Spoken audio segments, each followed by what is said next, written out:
சில பொருட்களுக்கு 40% போட்டிருக்காங்க, சின் டேக்ஸ்ன்னு சொல்கிறாங்க. பிரச்சனை என்னென்னா, இந்த ஜிஎஸ்டி சட்டம் வரும்பொழுது காங்கிரஸ்காரங்க காலத்தில் முதல்ல அதை ஆரம்பித்தாங்க. இப்போ காங்கிரஸ்காரங்க பண்ணுறது பழையதான் அவங்க பண்ணிகிட்டு இருக்கிறாங்க.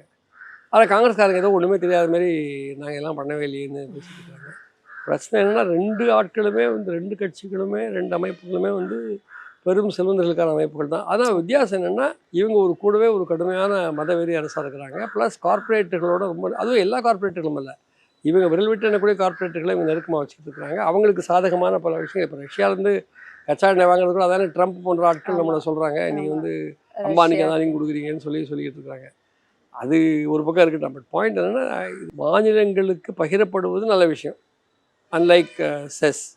பட் இது எதுவுமே வந்து மக்களுக்கு வாழ்க்கை தரம் உயரணும் என்றோ நிவாரணம் கொடுக்கணும் என்றோ எல்லாம் கொண்டு வரப்படலை. மார்க்கெட்டும் டல்லாக இருக்குது. நீங்கள் சொன்னீங்க அந்த மாதிரி வாங்கும் சக்தி உயர்த்தத்துக்கான முனைவாக கூட இருக்கலாம்னு. அது ஒரு பங்கு அளிக்கும் அது. ஆனால் அதான் பண்டிகை சீசனில் கொண்டு இருக்கிறோம் அப்படிங்கிறது ஒரு பொலிட்டிக்கல் இம்பேக்டை அதிகப்படுத்துறதுக்கான ஒரு அவங்களுடைய விளம்பரம்.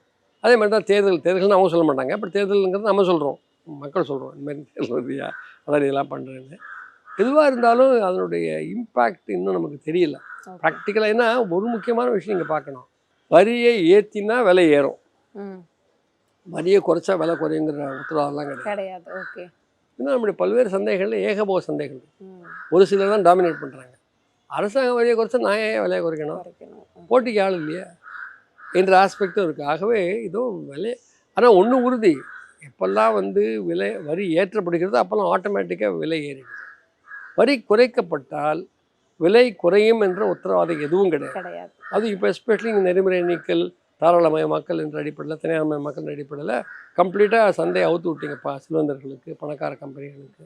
இப்போ அவன் வந்து ஏகபோக கம்பெனி, அவனுக்கு வலு இருக்குன்னா விலையை குறைக்க மாட்டான், அதை பாக்கெட் பண்ணிப்பான் அந்த பெனிஃபிட்டை. தெரியாது, அதனால பொறுத்து பார்க்கணும்னு சொல்லுவேன். சரி.